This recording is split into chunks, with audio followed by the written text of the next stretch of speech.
Semoga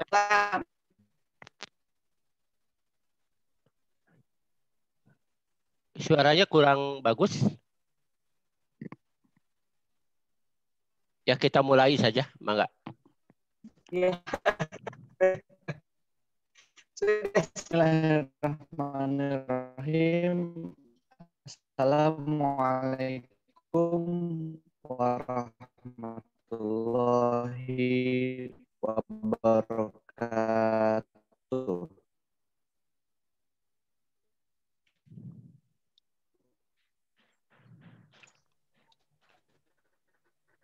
Innal hamdalillahi nahmaduhu wa nasta'inuhu yang dirahmati Allah, kita ketemu lagi di kuliah halal bersama Halo, Pi. Punten suaranya delay ya. Kalau sekarang gimana, Bu? Masih delay. Ini mungkin langsung aja ke Pak Iim ya. Suaranya Kang Lutfi putus-putus. Ini mungkin langsung aja ke Pak Iim ya. Suaranya Kang Lutfi putus-putus. Boleh. Halo. Oke, kalau begitu Assalamualaikum warahmatullahi wabarakatuh. Waalaikumsalam warahmatullahi Bismillahirrahmanirrahim. Alhamdulillahirabbil alamin.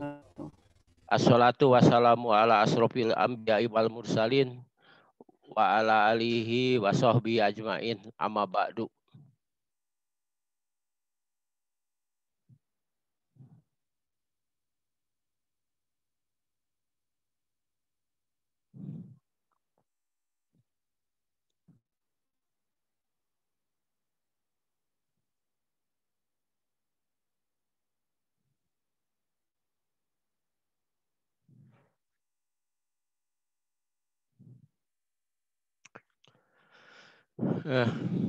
Ibu-ibu, bapak-bapak, serta saudara-saudara, para peserta kuliah halal yang saya hormati, yang dihormati dan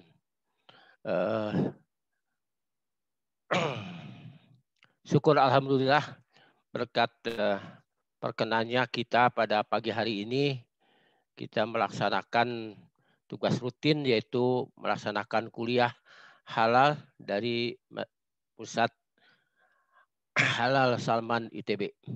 Mohon maaf agak terlambat tadi, hampir 16-20 menit ini karena tiba-tiba kena ini sedikit gangguan pencernaan. Baiklah, kita mulai saja ya dengan topik pada pagi hari ini, mengenali titik kritis kehalalan kosmetika ya. Kalau mengenai asal usul ya dari istilah kosmetika itu ada dua pendapat ya, ada dua pendapat. Yang pertama, kosmetika berasal dari kosmetikos ya. Kosmetikos yaitu dari bahasa Yunani kuno ya. Jadi bahasa Latin. Itu yang berarti keterampilan berpakaian, keterampilan berhias, atau keterampilan dalam mengatur ya. Konon kosmetikos itu juga diturunkan dari kata kosmos ya.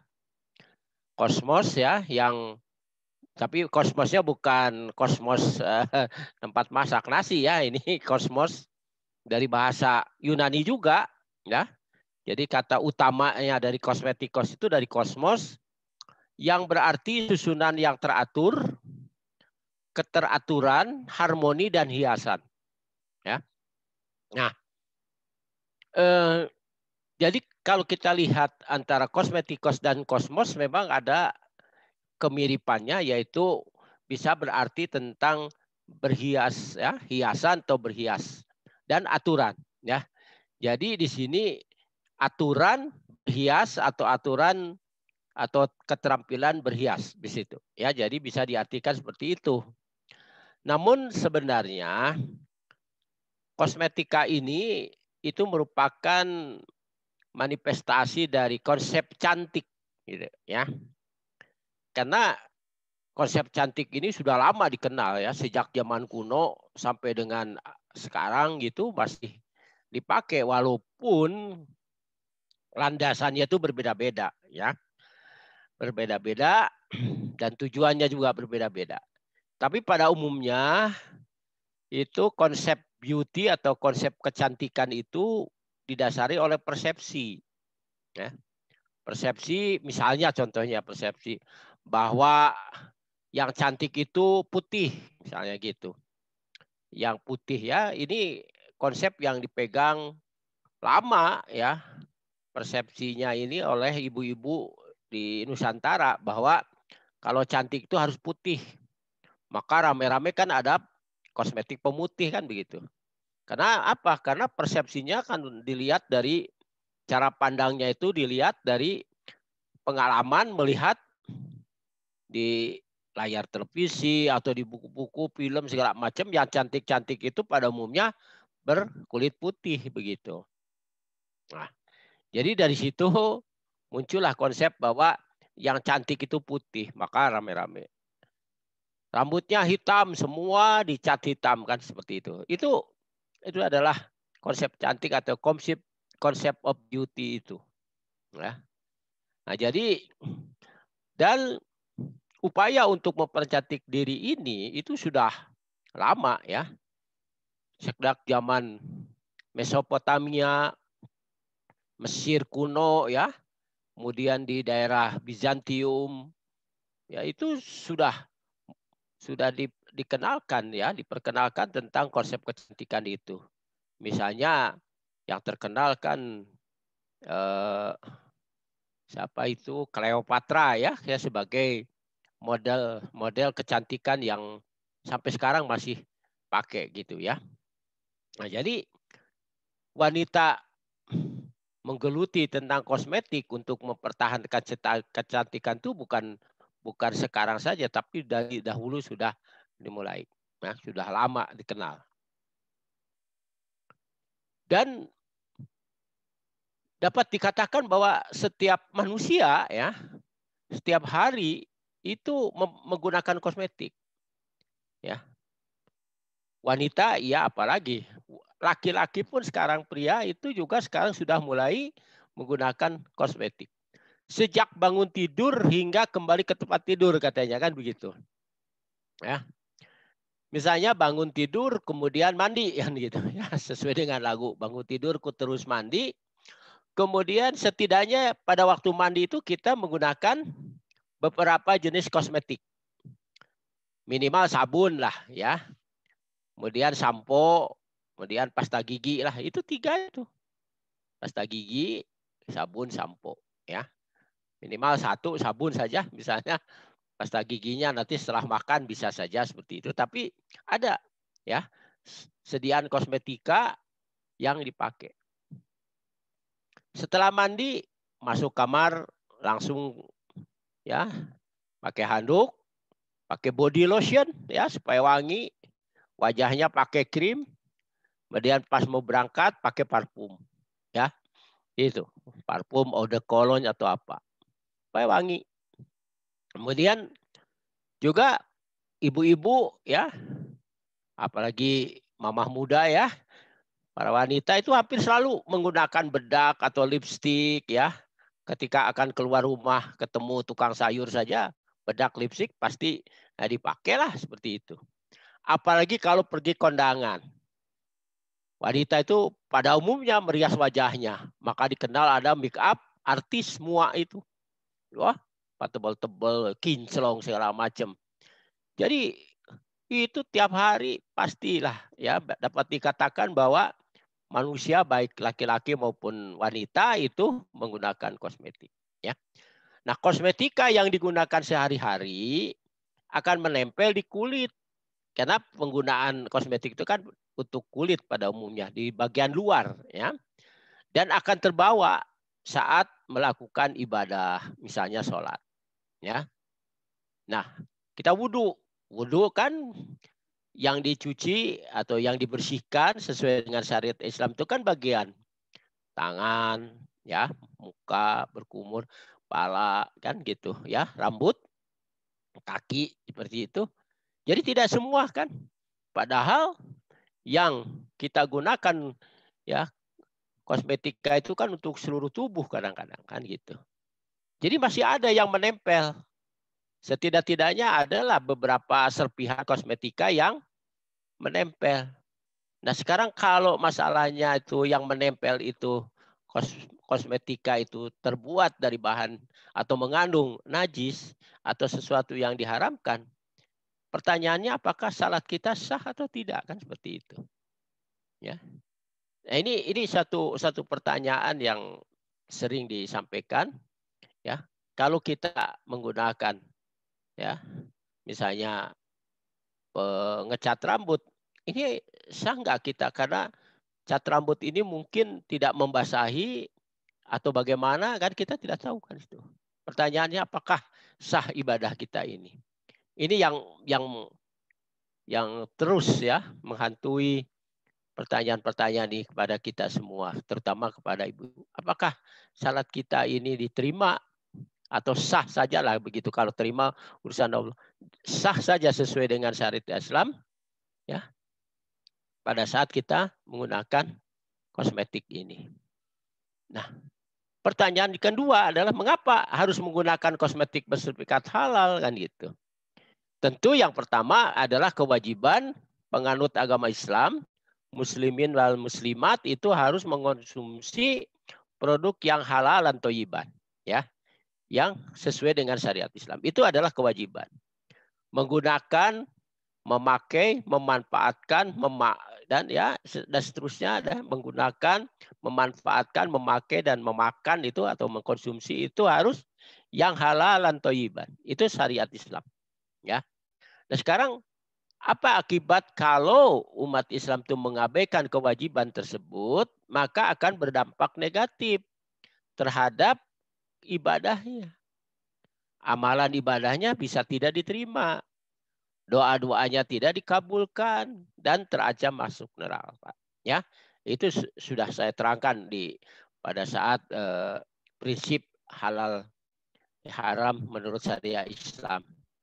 Oleh karena itu maka produk halal termasuk kosmetik harus tersedia, terjangkau, terjamin, sehingga umat Islam dapat menggunakan kosmetika itu secara aman dan nyaman, ya. Nah, pertanyaannya, ada kemungkinan, ya, ada kemungkinan sediaan kosmetik itu terbuat dari atau terkontaminasi bahan-bahan yang haram dan najis, ya. Ini kemungkinan saja. Nah, walaupun digunakan di luar tubuh, kemudian kita, ya, berwudu tadi, ya, berwudu itu membersihkan dengan air, ya. Ada kemungkinan pada saat pemakaian kosmetika itu dapat terserap ke dalam tubuh, ya, melalui pori-pori. Kan pori-pori, ya, pori-pori kita minimal lewat itu loh, lewat pori-pori kelenjar keringat kita itu bisa menjadi tempat di mana sediaan atau kosmetika itu masuk ke dalam tubuh kita, ya. Atau tertelan melalui mulut. Misalnya yang tertelan, ya. Ibu-ibu menggunakan lipstik kan di bibir gitu, pada waktu minum ada beberapa yang masuk. Lip balm juga sama, lipstik cair, apalagi ya sekarang kan banyak kan lipstik yang pakai kuas gitu, ya, cair, pada waktu itu ya ada mula-mula menempel di mulut, di gigi kan, kemudian bisa lama-lama tertelan. Walaupun sedikit, kemungkinan itu ada, ya. Kemudian tadi yang melalui kulit, ya, bisa terserap dalam tubuh melalui kulit, ya, karena masuk ke pori-pori, kemudian masuk ke lapisan yang lebih dalam dari epidermis. Itu misalnya kosmetika yang berbentuk serum, Ya, ini kan lagi rame kan serum wajah itu yang membuat kinclong ya, glowing gitu ya.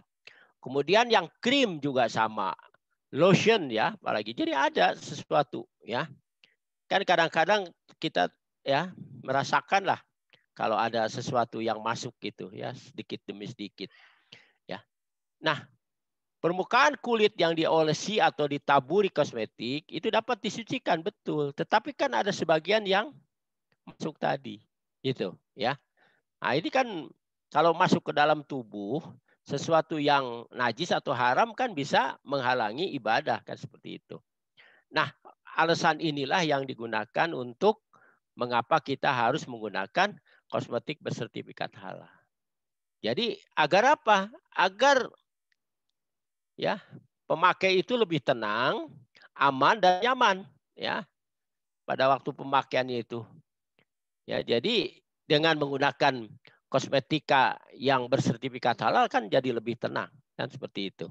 Nah, ini adalah alasan mengapa kosmetika itu harus bersertifikat halal ya. Nah, sekarang kosmetika itu apa sih kan gitu ya. Selalu di dalam pembicaraan produk itu saya selalu mendefinisikan.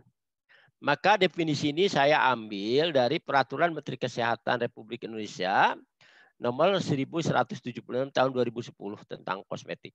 Ya, masih panjang. Nah, jadi kalau dari segi definisi itu menggambarkan cara penggunaannya dan tujuannya. Ya, jadi yang pertama bahwa kosmetika itu adalah bahan atau sediaan atau campuran bahan-bahan yang digunakan dengan cara dioleskan. Ya, pertama dioleskan, ditempelkan, ditaburkan, dipercikan, disemprotkan, dimasukkan ke dalam. Ya, bagian luar tubuh manusia. Nah, ini anunya ya, bagian luar tubuh manusia yaitu epidermis kulit, rambut, kuku, bibir dan organ genital bagian luar. Atau gigi dan membran mukosa mulut. Itu yang dimasukkan ke dalam. Ya. Tujuannya apa? Pertama, membersihkan, mewangikan. Ya tadi pakai parfum itu kan supaya wangi. Membersihkan pakai sabun, contohnya sikat gigi, ya pasta gigi untuk membersihkan. Memelihara kondisi tubuh supaya lebih jreng, ya, meningkatkan penampilan yang keriput menjadi kenceng, yang crinkle menjadi glowing, yaitu meningkatkan penampilan ya, dan mengubah tampilan ya, yang tadinya keriput rayot gitu ya sekarang menjadi kenceng, jadi lebih muda lagi kan gitu, jadi tampilannya menjadi lebih muda. Dan menghilangkan bau, deodoran misalnya dioles-oles atau yang pakai tabur bedak ya dikasih kan seperti itu untuk menghilangkan bau badan. Jadi kosmetik itu definisinya itu digunakan tuh di bagian luar tubuh manusia. Kalau yang dimasukkan tuh paling tinggi adalah di mulut untuk ya berkumur ya, untuk gigi dan membran mukosa mulut. Itu sampai di situ. Yang lainnya itu ditempelkan, dioleskan, ditaburkan di bagian luar tubuh. Seperti itu ya. Jadi itu beda. Beda dengan obat itu di situ ya. Dan tujuannya kalau obat kan tujuannya terapeutik. Kemarin saya sampaikan tujuan penggunaan obat itu ya ada sekian, ada 8 tujuan terapeutik, tapi yang ini adalah untuk membersihkan, mewangikan, memelihara kondisi tubuh, meningkatkan penampilan, mengubah tampilan dan menghilangkan bau. Ya, menghilangkan bau badan. Seperti itu ya. Itu beda ya. Nah, kemudian juga klasifikasinya itu banyak ya, kalau kita lihat klasifikasinya banyak dan ini ya ada pembagiannya berdasarkan siapa yang menggunakan dan di mana digunakan ya. Dan untuk apa yang digunakan itu klasifikasinya berdasarkan itu. Yang pertama sediaan untuk bayi ya, sediaan bayi pokoknya tujuannya kosmetika itu untuk bayi saja ya, mulai bedak tabur sampai dengan segala macamnya ya. Itu adalah sediaan untuk bayi. Nah, ini persyaratan untuk bayi ini cukup ketat ya, mengenai karena bayi itu masih sensitif terhadap pengaruh bahan-bahan yang digunakan di dalam kosmetika, sehingga ketat sekali. Persentasinya juga kecil ya dibandingkan dengan untuk dewasa. Ya. Kemudian ada sediaan untuk mandi, ini tujuannya. Sediaan untuk mata, sediaan wangi-wangian untuk rambut, ya. Pewarna rambut, ya. Jadi beda rambut dengan pewarna, memang ya, pewarna rambut, make up bukan untuk mata, sediaan untuk kuku, untuk cukur rambut ya, aftershave gitu ya, setelah dikurut kemudian dikasih cairan ya, itu adalah sediaan untuk cukur rambut, aftershave. Kemudian sediaan untuk perawatan kulit, untuk pelindung kulit, dan sediaan kosmetika tradisional. Nah, kosmetika tradisional ini pada umumnya menggunakan bahan-bahan alam ya, terutama herbal ya. Jadi kadang-kadang herbalnya sedikit tapi bahan kimianya yang banyak, tapi tetap disebut sediaan kosmetika tradisional seperti itu. Nah, tapi kategorinya itu ada ya, tetap ada produk perawatan bayi itu tetap dipisahkan dibandingkan yang lain ya. Jadi ada untuk semua rambut ya. Ada produk untuk rambut ya. Ada perawatan gigi dan mulut, perawatan kulit, untuk berjemur di bawah sinar matahari, pada bibir, dekoratif ya. Kemudian higien pribadi atau toiletry ya, parfum dan pewangi ya. Itu termasuk bayi. Itu adalah kategori produknya. Nah, jadi sekarang apa persyaratan umum kosmetika ini? Jadi kita harus mengetahui persyaratan umum ini. Yang saya gunakan adalah Permenkes 1176 tahun 2010 ya. Jadi yang pertama, sediaan kosmetika yang beredar itu wajib memenuhi standar dan atau persyaratan mutu ya. Mutu itu kesesuaian dengan standar ya, dengan standar mutu atau requirement ya. Kemudian keamanan ya, jadi aman ya, tidak membahayakan, tidak beracun ya, kemudian tidak menyebabkan alergi dan sebagainya. Jadi aman ya. Kemudian kemanfaatan.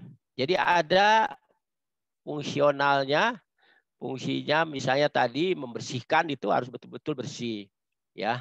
Kemudian menghilangkan bau badan ya, itu ada efeknya ya. Jadi itu manfaatnya ya. Itu contohnya saja, sesuai ketentuan peraturan perundang-undangan ya.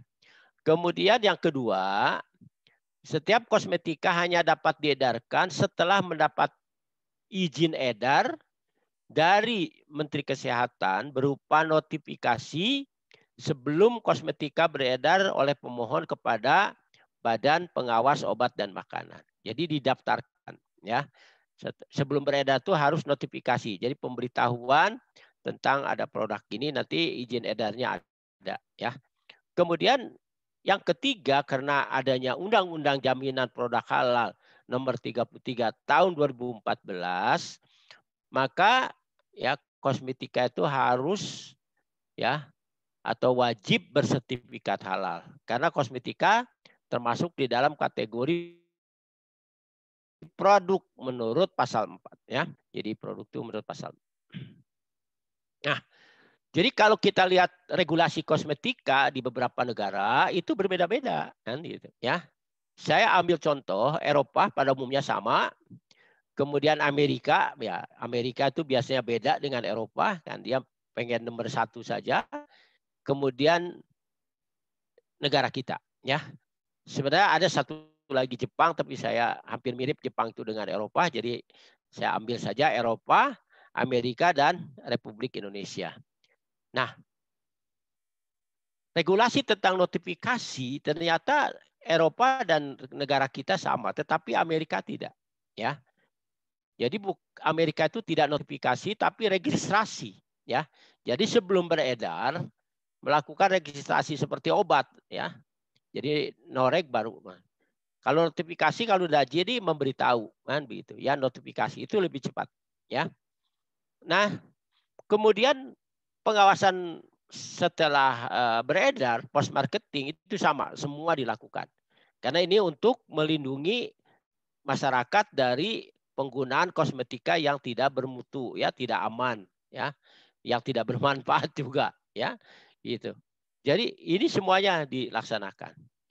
Nah, keamanan produk semua juga, ya, karena jangan sampai produk yang digunakan itu menyebabkan kerugian, ya, ya kesakitan, ya, kemudian kesakitan, kemudian menyebabkan alergi dan sebagainya dari pengguna, ya. Nah, kehalalan produk, ya, yang saya tahu baru di NKRI di kita saja, ya.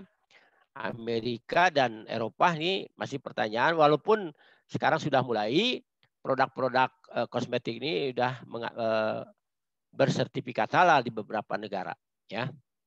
Kemudian ada daftar bahan yang dilarang. Betul, tiga-tiganya ada. Jadi bahan itu, ya, boleh dipakai kecuali yang dilarang, kan seperti itu. Nah, yang dilarang itu daftarnya cukup banyak. Nah, termasuk yang dilarang itu adalah obat, ya. Di dalam kosmetika tidak boleh ada senyawa obat. Yang memberikan efek terapeutik itu tidak boleh, ya. Itu. Kemudian daftar yang dibolehkan, ya, banyak juga di situ, termasuk pewarna, pengawet, ya. Kemudian tabir surya, ya. Di samping juga eksipien yang lainnya. Itu ada.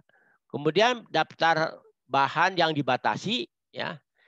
Itu ada, ya. Jadi kadarnya tidak boleh lebih dari sekian, itu maksudnya. Kemudian penggunaan nama INCI. INCI ini adalah International Nomenclature, ya, Cosmetic Ingredient. Jadi nama-nama bahan yang digunakan dalam kosmetik ini menggunakan nama INCI, ya. Kalau obat namanya generik, kan gitu, ya. Kalau ini INCI.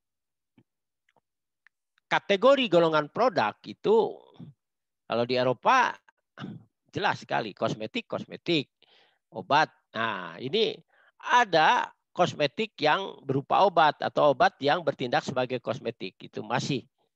Nah, kalau di Amerika kosmetik yang berupa obat itu masuk kategori OTC, ya, over the counter, ya, jadi obat bebas begitu, ya. Nah, sementara di kita itu kosmetik dengan obat itu dipisahkan sama sekali, ya. Begitu ada kosmetik yang memberikan efek terapeutik, tidak boleh masuk lagi di dalam kategori kosmetik tapi menjadi obat, seperti, ya. Jadi ada yang dibedakan di sini, ya. Jadi di Indonesia strict sekali kosmetik dengan obat itu. Di Eropa masih ada sediaan namanya kosmetikal. Farmasetikal digabung jadi kosmetikal. Jadi kosmetik tapi obat. Itu masih, tapi di Indonesia strict dibedakan, ya, seperti itu. Nah, apa yang harus dijamin oleh industri kosmetik? Yang pertama keamanan, ya. Jadi kosmetika ini harus aman dalam penggunaan, ya, baik pengguna maupun petugas salon, ya. Jadi ada pengguna dan petugas salon itu harus terlindungi dari, ya, kosmetika yang tidak baik, ya. Jadi keamanan itu adalah aman dalam penggunaan pada kondisi normal bagi pengguna dan petugas salon, ya. Ini merupakan hasil kajian toksikologi, ya. Uji-uji racun, toksikologi itu ada ilmu racun, dicoba, ya, di beberapa, ya, berapa terhadap A, terhadap hewan ini, terhadap ini segala macam itu diuji. Kemudian uji sensitivitas, ya, uji reaksi alergi dan lain-lain. Nah, itu hasilnya itu menggambarkan bahwa kosmetika itu aman, ya. Nah, itu akan diawasi terus keamanan itu, ya. Nah, itu di dalam leafletnya terus dikatakan bahwa ini aman dan itu harus, ya, harus dijamin oleh industri kosmetik. Kemudian kemanfaatan, ya. Kemanfaatan itu artinya menunjukkan bahwa kosmetika memberikan efek atau sesuai dengan kegunaan yang dinyatakan pada label. Yang tadi itu membersihkan, mengubah tampilan, menaikkan ketampilan, ya. Mengencangkan kulit itu kan merubah penampilan, itu harus jelas di situ. Nah, ini hasil dari uji-uji yang dilakukan untuk kemanfaatan. Misalnya uji kelembaban kulit. Yang tadinya kulitnya kering setelah diolesi oleh lotion menjadi kelihatan basah gitu ya. Jadi lembab kulitnya. Kemudian yang botak dikasih sampo yang untuk penumbuh rambut, lama-lama menjadi tumbuh rambutnya. Ya, jadi harus diuji itu pertumbuhan rambutnya benar enggak. Demikian juga untuk pencegahan rambut rontok misalnya seperti itu ya. Jadi harus ada ya bahwa ini manfaatnya untuk apa? Glowing ya, menjadi cerah ya, cemerlang gitu ya. Kemudian banyak lagi ya seperti itu. Menghilangkan bau ya harus betul-betul manfaatnya menghilangkan bau, jangan sampai menambah bau kan seperti itu nggak boleh. Kemudian kualitas. Nah, kualitas itu adalah memenuhi persyaratan kosmetik. Ya, itu satu. Hasil akhir dari kosmetik yang dibuat oleh industri kosmetik itu harus memenuhi persyaratan kosmetik. Dengan cara apa?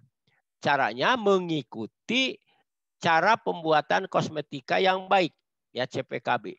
Cara pembuatan kosmetika yang baik dan bahan-bahan yang digunakan telah memenuhi persyaratan Kodeks Kosmetik Indonesia atau persyaratan lainnya, ya. Jadi di kita ini ada Kodeks Kosmetik Indonesia yang kebetulan saya salah seorang anggota panitia yang menyusun Kodeks Kosmetika Indonesia itu. Itu ada nama saya di situ ya. Kalau Ibu Bapak punya Kodeks Kosmetik Indonesia yang agak sini, yang awal saya tidak ikut, yang nomor 2 dan nomor 3 itu saya ikut di situ ya. Nah, untuk memperoleh sediaan kosmetika halal itu, maka konsep halalan toyiban harus diterapkan, yaitu yang halal artinya dibolehkan menurut syariat Islam ya. Jadi dibolehkan itu karena bahan dan prosesnya sesuai dengan syariat Islam, yaitu tidak terbuat dari bahan haram ataupun najis. Kemudian di dalam pembuatannya tidak terkontaminasi bahan haram dan najis, termasuk di situ produksi, penyimpanan, transportasi, ya itu tidak boleh ada kontaminasi bahan haram dan najis. Kemudian tidak membahayakan kesehatan dan jiwa, ya. Jadi halal dan tidak doror, ya, tidak membahayakan. Kemudian yang toyibannya tadi ada bersih, baik, aman, bermanfaat, ya. Kemudian berkualitas sesuai dengan persyaratan kodek.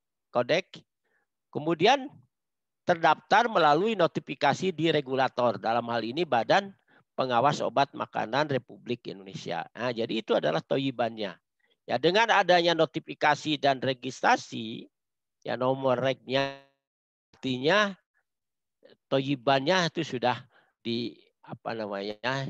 dijamin ya oleh industri ini, tapi tetap menjadi perhatian dan pengawasan ya oleh Badan POM untuk melindungi masyarakat dari penggunaan kosmetika yang tidak berkualitas, yang tidak bermanfaat dan tidak aman seperti itu. Itu ada tetap, makanya marketing, post marketing kontrol itu tetap dilakukan oleh pemerintah sesuai dengan tugas pemerintah untuk melindungi masyarakat, melindungi penduduknya dari sesuatu yang tidak benar, ya seperti itu. Nah, untuk mengetahui tentang kosmetika halal, maka kita harus mengacu kepada memang ya, yang pertama Al-Qur'an, hadis, ijma qiyas dan fatwa ulama. Nah, di Indonesia kita menggunakan sandaran fatwa Majelis Ulama Indonesia tentang kosmetika, yaitu nomor 26 tahun 2013 ya. Jadi kesimpulannya atau keputusan dari fatwa Majelis Ulama Indonesia itu, yang pertama bahwa penggunaan kosmetika untuk kepentingan berhias hukumnya boleh.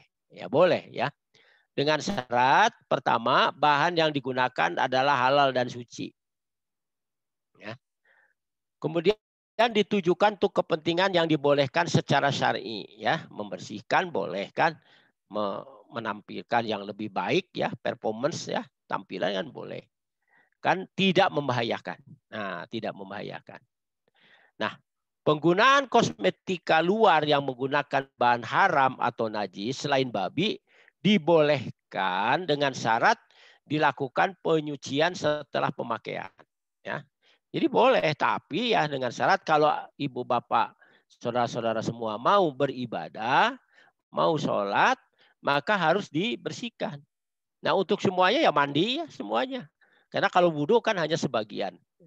Jadi kalau mau mandi semua. Jadi secara syar'i, jadi pensucian ya setelah pemakaian. Nah, produk kosmetika yang mengandung bahan rekayasa genetik yang melibatkan gen babi dan gen manusia hukumnya haram, ya. Gitu. Nah, jadi itu. Nah, kemudian oleh karena itu maka saya turunkan ya dari persyaratan umum, kemudian fatwa MUI, maka saya ambil bagaimana sih kosmetika halal itu syaratnya? Ya, pertama ya sesuai dengan ini memenuhi standar atau persyaratan mutu, keamanan, kemanfaatan sesuai ketentuan peraturan perundang-undangan. Ini Permenkes 1176 tahun 2010 pasal 2. Kemudian mendapatkan izin edar dari Badan Pengawas Obat Makanan melalui notifikasi. Itu syarat kedua, ya. Kemudian syarat yang ketiga adalah memenuhi persyaratan Fatwa Majelis Ulama Indonesia nomor 26 tahun 2013 tentang kosmetik. Itu, ya. Nah, ini kan kalau ini kan belum ada buktinya. Nah, buktinya bahwa itu halal, maka telah dinyatakan halal atau bersertifikat halal sesuai dengan Undang-Undang JPH, Jaminan Produk Halal. Ya, jadi artinya bersertifikat halal melalui sertifikasi halal sesuai dengan perundangan, yaitu melalui BPJPH, nanti diperiksa oleh LPH, kemudian datang fatwa Majelis Ulama Indonesia, baru sertifikasi halal. Jadi ada 4 persyaratannya itu untuk mendapatkan kosmetika halal tersebut, ya. Nah, oleh karena itu maka buat lagi untuk memenuhi persyaratan tadi ada kriterianya, ya. Kriterianya ya ini lebih ke operasional, ya. Tentu yang pertama harus bermutu, bermanfaat, aman, tidak berbahaya dan telah dinotifikasi. Jadi kalau mau sertifikasi halal maka yang prasyarat pertama itu harus dilalui dulu, ya. Bermutu, bermanfaat, aman, tidak berbahaya dan telah dinotifikasi. Nah, bagi yang produk rumah tangga ya, jadi harus masuk mendapatkan PIRT, ya produk industri rumah tangga yang dikeluarkan oleh Dinas Kesehatan, ya. Dinas Kesehatan dengan bantuan dari Badan POM itu ada PIRT. Itu syarat ya, jadi kriterianya pertama itu. Nah, kemudian baru kita melihat ke bahan. Mengandung bahan halal. Ya, jadi bahan-bahannya harus halal, yaitu yang bukan berasal dari bagian atau produk binatang yang tidak halal atau binatang halal yang tidak disembelih sesuai syariat Islam. Tidak mengandung bahan yang haram dan najis, tidak diproduksi atau dimanufaktur dengan menggunakan fasilitas atau peralatan yang tercampur atau terkontaminasi dengan bahan yang haram atau najis. Artinya produksinya itu menggunakan fasilitas yang bebas dari yang haram dan najis, apalagi harus bebas dari babi, ya. FOCFI facilities yang kemarin sudah saya terangkan. Kemudian tidak mengandung bahan yang berasal dari bagian manusia atau turunannya, itu tidak boleh, ya. Misalnya plasenta, ya, itu tidak boleh, apalagi ya manusia itu tidak boleh. Kemudian tidak mengandung bahan yang berasal dari GMO yang dinyatakan berbahaya, haram atau najis sesuai syariat Islam. Kalau berbahaya memang ada ya keterangan itu berbahaya atau bermanfaatnya akan ada, ya. Kemudian haram dan najis sesuai syariat Islam. Nah, yang ketujuh, kalau tidak memenuhi persyaratan 1, 2, 3, 4, 5 dan 6 atau bahan haram atau najis selama penyiapan itu harus begitu, ya. Jadi secara fisik harus dipisahkan dari produk kosmetik yang artinya yang haram, ya, selama produksi, penyiapan, pengemasan sampai dengan transportasi harus dipisahkan. Ya, seperti itu. Nah, proses pembuatan kosmetik itu ya sebenarnya itu merupakan pencampuran saja. Ya, pencampuran diaduk-aduk begitu. Ya, apalagi sekarang bahan-bahan sudah maju, ada yang tinggal dikasih air sudah menjadi gel seperti itu. Ya, jadi sudah maju sekali. Yaitu komponennya ada 3 ya pada umumnya kosmetik itu. Yang pertama ada bahan dasar, basis ya. Kemudian bahan fungsional dan pelarut dicampur menjadi produk kosmetika. Itu contohnya. Nah, jadi bahan kosmetika itu adalah semua bahan kimia atau campuran bahan kimia baik sintetik maupun bahan alami yang digunakan dalam produk kosmetik. Ya, jadi yang pada umumnya memang campuran ya bahan kimia dan atau campuran bahan kimia sintetik ya. Bahan alam ya seperti tadi kosmetik tradisional menggunakan bahan alam. Jadi bisa ekstrak dari tanaman A, dari buah ini, buah itu ya segala macam. Itu adalah bahan kosmetika. Kemudian bahan tersebut harus tidak mengandung cemaran yang berbahaya dalam jumlah tertentu sehingga produk akhir tidak berbahaya bagi pengguna maupun petugas. Itu syaratnya tadi. Makanya harus sesuai dengan Kodeks Kosmetik Indonesia. Ya. Nah, untuk bahan kosmetika ini Kepala Badan POM Republik Indonesia tahun 2011 itu mengeluarkan buku ya. Ya, buku dan peraturan ya. Peraturannya itu ada tentang persyaratan teknis bahan kosmetika dalam satu buku itu. Di situ ada lampirannya bahan yang diperbolehkan digunakan dengan pembatasan dan persyaratan penggunaannya. Kemudian bahan yang boleh digunakan dalam jumlah tertentu dan bahan yang dilarang dalam kosmetika. Termasuk ya daftar tanaman ya, bagian tanaman yang dilarang digunakan baik dalam obat maupun dalam kosmetika ya. Jadi ada aturan itu. Nah, itu kalau yang dilarang artinya haram kalau digunakan ya. Jadi harus ini.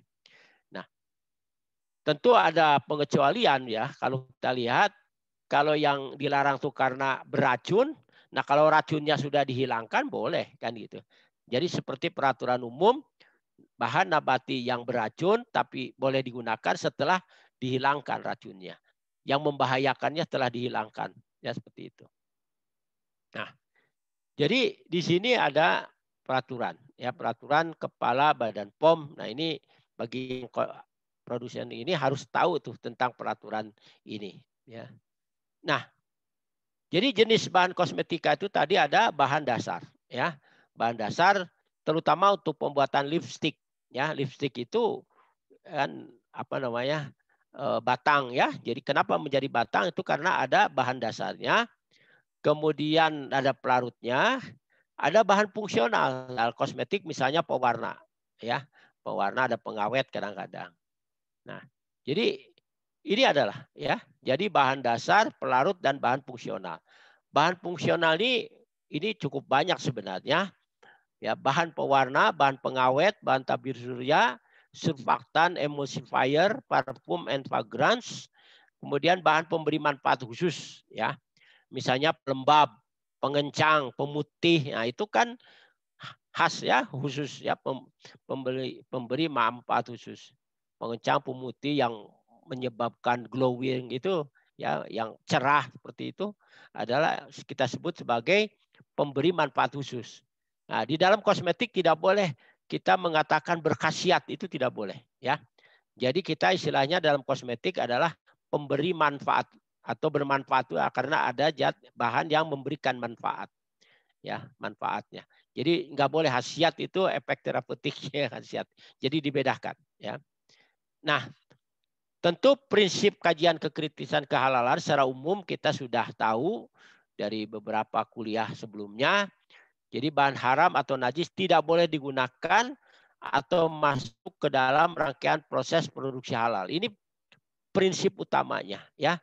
Usulul fikihnya iza istimal halal wal haram gulibal haram. Ini prinsip ini yang harus dipakai. Jika bercampur yang halal dengan yang haram, maka dihukumi haram ya. Walaupun yang haramnya sedikit gitu. Nah, ini harus dipegang. Prinsipnya itu, ya. Jadi kalau di dalam proses itu ada saja barang yang haram masuk, itu sudah haram. Ya, kalau dijamin tidak ada, ya tidak ada, halal. Nah, itu aja, ya. Jadi itu prinsip, ya, prinsipnya yang harus dipegang oleh para produsen, bahwa jika bercampur yang halal dengan yang haram, maka dihukumi haram, ya. Nah, apa yang diperlukan pada saat kita menetapkan kekritisan kandungan kosmetik? Sama, bahwa yang pertama pengetahuan bahan tentang produk kosmetik harus tahu, kan gitu, ya. Nah, ini ahli-ahli kimia, farmasi, tahu kan bahan-bahan itu, biologi kan semua, ya. Kemudian tahu proses pembuatan, ya. Isolasi, ekstraksi, pemurnian sampai produksi bahan produk ini semua. Kemudian tentu yang ketiga adalah hukum halal haram menurut syariah Islam, Al-Quran, hadis, fatwa ulama, ya, ijma qiyas itu harus dikuasai. Kemudian yang terakhir adalah ilmu pengetahuan dan teknologi yang terkait dengan produk kosmetika, produk dan produksi kosmetika. Jadi harus didalami, ya. Ya minimal untuk para pembuat ya tahulah pembuatan kosmetika itu apa gitu, ya. Jadi harus tahu di situ. Nah, kalau kita lihat, ya, tadi, maka kita harus tahu bahan yang haram, yang dinyatakan haram. Ya, kita sudah mendapatkan ada 13 dari hewan saja, ya, kemarin. Ya, ada bangkai, darah, babi, hewan haram itu banyak sekali. 13 kemarin, hewan yang disembelih dengan nama selain Allah, bahan yang memabukkan, bahan yang membahayakan, beracun, dan dilarang digunakan. Ya, kalau sudah dinyatakan dilarang digunakan, kenapa? Karena membahayakan, beracun sebenarnya. Dilarang digunakan, ada apa namanya, badan yang kompeten untuk membuat larangan tadi, ya. Misalnya Badan POM kan sudah mengeluarkan ini yang nggak boleh digunakan, ya. Jadi itu boleh dijadikan acuan bahwa itu, ya, haram karena memang sudah dinyatakan dilarang oleh satu badan yang berwenang.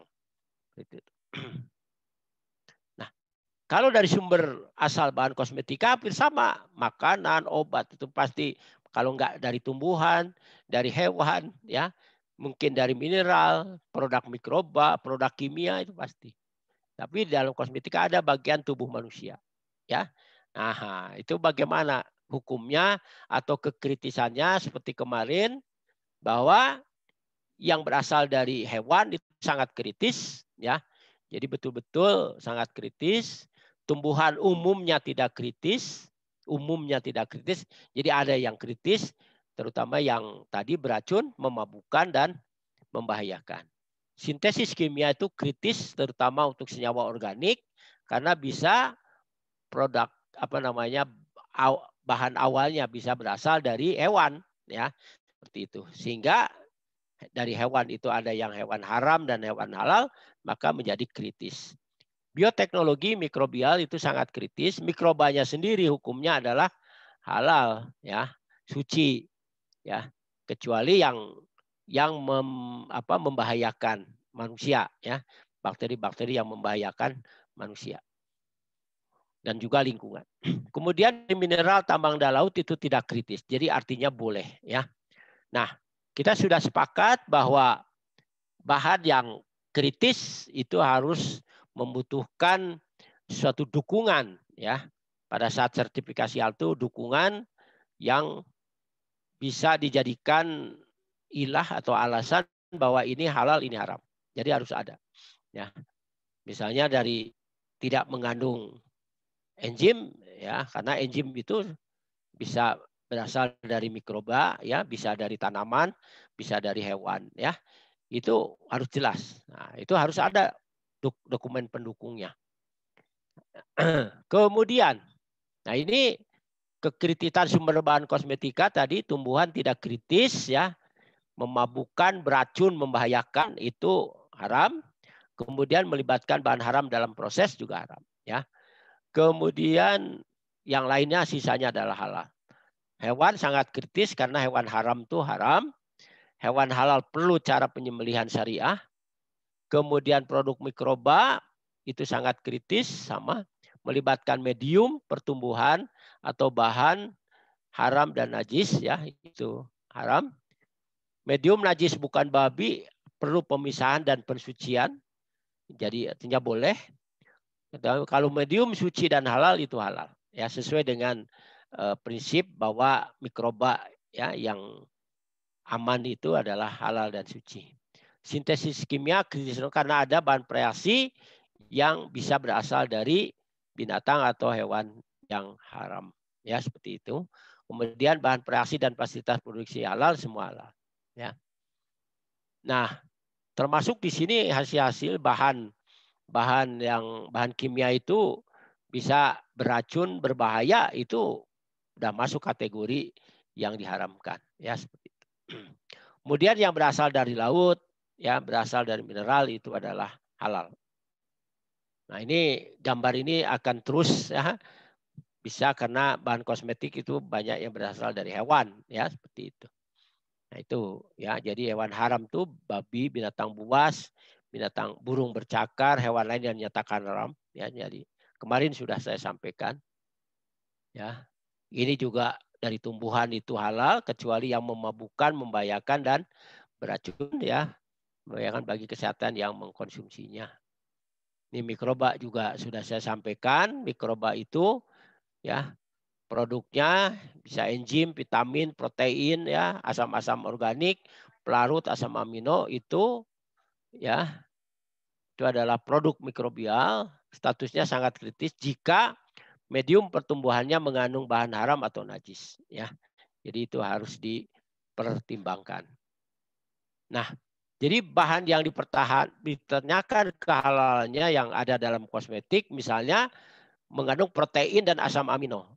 Kenapa protein dan asam amino? Protein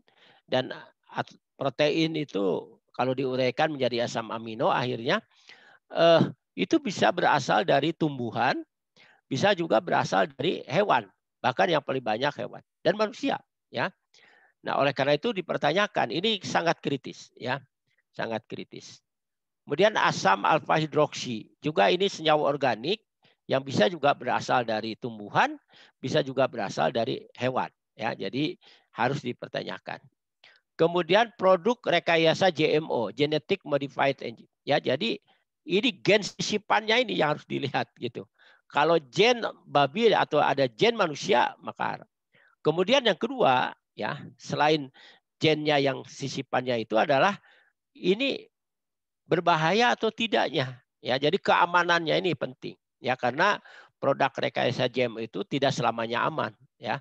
Walaupun menghasilkan sesuatu yang unggul, tapi keamanan itu nomor satu, ya, keamanan nomor satu harus dilihat. Kemudian lemak, asam lemak dan turunannya itu bisa berasal dari nabati, dari tumbuhan, juga bisa berasal dari hewan, seperti itu, ya. Hewan. Hati-hati, lemak gitu, ya, lemak gitu, ya. Lemak, asam lemak, ya. Kita mengenal ada lemak, ada minyak, ya. Lemak dengan minyak itu sebenarnya secara kimia sama, tetapi secara fisik berbeda. Lemak itu pada suhu kamar, suhu ruang sekarang itu dalam bentuk padat, ya, ya. Sementara kalau minyak itu pada suhu ruang, suhu yang normal ini dalam keadaan cair, ya. Itu perbedaan di struktur molekulnya, tapi secara kimia sama. Belakangnya ada karboksilatnya, nah, seperti itu, ya. Merupakan ester gliserol dengan trigliserida dengan asam lemak. Itu ester, itu lemak. Begitu dipecah, ya, dipecah, jadi ester itu dipecah dengan bantuan asam ataupun basa, dia akan turunannya menjadi gliserol dan asam lemak. Nah, jadi gliserol itu nama dagangnya gliserin, yaitu ya 35% dalam air itu gliserin. Gliserol itu banyak digunakan sebagai pelarut dalam kosmetik. Kemudian ester-esternya ya banyak. Ya, esternya itu tadi turunan dari asam lemaknya, misalnya turunan stearat atau palmitat, ya, digabung dengan ascorbil, ya. Jadi ascorbil palmitat, ascorbil stearat, itu ester-ester. Itu hati-hati, ya. Itu jangan sampai kita terkecoh karena apa? Karena kemungkinan bisa berasal dari hewan, ya, yang haram gitu. Maka ini dipertanyakan. Jadi ini sangat kritis. Enzim. Nah, enzim. Enzim kemarin kita sudah sampaikan bahwa kemungkinan itu bisa dari mikroba, bisa dari tanaman, bisa dari binatang, juga bisa dari manusia. Ya, jadi enzim ini. Ya seperti dalam kemarin rame, ya, ada vaksin yang mengandung enzim tripsin, ya, yang berasal dari porsin. Maka kalau ada porsin itu artinya babi, ya, berasal dari babi. Kalau berasal dari sapi itu namanya bovin, ya, bovin, porsin, ya. Kemudian itu hati-hati, ya, itu dipertanyakan kehalalannya. Kemudian hormon juga sama, ya, bisa berasal dari binatang, bisa dari manusia. Kemudian produk, ya, darah dan produk darah, karena darah jelas-jelas itu diharamkan Al-Quran, maka produknya pun bisa menjadi haram, ya, seperti itu. Kemudian kolagen, elastin, nah ini juga bisa berasal dari hewan, ya, yang bisa haram, bisa halal. Gelatin juga sama, ya, bisa dari hewan, bisa dari ikan, bisa dari produk laut, ya. Maka pertanyaan, karbon aktif bisa berasal dari vegetable, dari tumbuhan, bisa juga dari animal, ya, dari tulang-tulang, ya, tulang-tulang yang pembakarannya tidak sempurna menjadi karbon. Nah, itu harus hati-hati. Omnium, air ketuban, itu tidak boleh dari manusia. Plasenta juga bisa dari manusia, bisa dari hewan. Harus hati-hati. Jadi dipertanyakan. Khusus untuk plasenta sudah ada, ya, fatwa Majelis Ulama yang dibolehkan itu adalah hewan halal yang disembelih, ya, itu boleh plasentanya. Nah, alkohol dalam kosmetika hampir sama, ya, seperti yang diuraikan dalam pangan maupun obat kemarin, sesuai dengan fatwa Majelis Ulama, ya, tentang alkohol, ya, ke tanggal 18 November tahun 2009, bahwa alkohol yang diperbolehkan itu adalah yang bukan berasal dari industri kamar, ya, dan secara medis tidak membahayakan, ya. Jadi bukan industri kamar, bukan untuk memabuk-mabukan, tetapi juga ada tambahan syarat, yaitu tidak membahayakan. Jadi tidak iskar, memabukkan, tidak doror, tidak membahayakan, itu syaratnya, ya. Jadi kalau misalnya itu berasal dari industri kamar tapi membahayakan, maka haram, ya. Jadi sudah jelas sekali fatwa Majelis Ulama tentang kosmetik, tentang alkohol itu, dan bisa digunakan dalam kosmetik. Nah, sekarang kita ke produksi atau proses, ya, seperti biasa, bahwa untuk titik kritis kehalalannya yang pertama itu bahan kosmetika. Tadi bahan itu adalah basisnya, ya, bahan dasarnya, kemudian bahan yang memberikan manfaat, ya, jadi bahan fungsional, dan pelarut. Nah, pelarut itu misalnya gliserol tuh. Hati-hati kalau ada pelarutnya gliserol. Kalau air, ya, nggak jadi masalah kan. Alkoholnya yang bukan dari hamar, ya. Kemudian bahan-bahannya, surfaktannya lihat, ya, surfaktannya lihat di situ. Nah, kemudian dalam proses itu tidak boleh terkontaminasi, ya, tidak terkontaminasi bahan yang haram maupun najis. Nah, oleh karena itu maka persyaratan utama adalah POC-free facilities. Jadi harus terpisah, harus dedicated untuk yang kosmetika halal saja. Nah, sekarang yang sharing facility dibolehkan, tapi yang bercampur dengan produk yang tidak bersertifikat halal, tapi bukan berasal dari babi, ya, bukan berasal dari babi. Jadi ada sharing facility itu ketat, ya, begitu.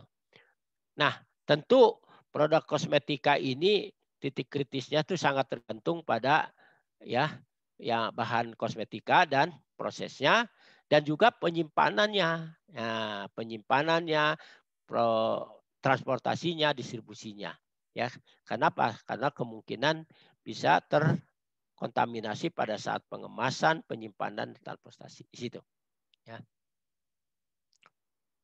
Nah, proses manufaktur kosmetik itu pertama kita ya penyediaan bahan-bahan harus halal semua, meracik ya, membuat ya harus ya tidak boleh terkontaminasi, tidak boleh ada yang masuk bahan-bahan yang haram.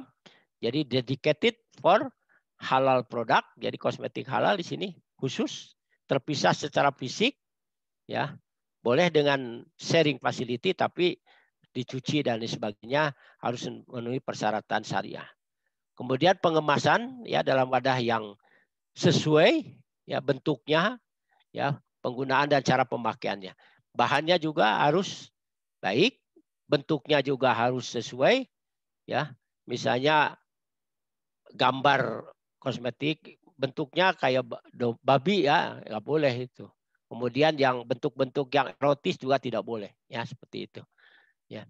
Kemudian pelabelan sesuai persyaratan pelabelan ya. Proses lain yang sejalan dengan cara pembuatan produk kosmetika yang baik ya, termasuk di situ pengawasan kualitas, pengawasan kehalalan, pelolosan penyimpanan produk kosmetika harus memenuhi persyaratan. Nah, di sini harus ada SOP-nya ya. Harus ada SOP-nya. Oleh karena disinilah kekritisan kehalalan kosmetik ya, dengan bentuknya ya pada umumnya ada larutan ya, lotion ya, larutan itu. Kemudian larutan sejati itu kayak serum itu larutan, emulsi, serbuk, suspensi, lotion, gel, krim, lipstick ya. Jadi itu ya. Padat. Nah, ini pada umumnya titik kritis itu di bahan fungsional dan pelarut ya.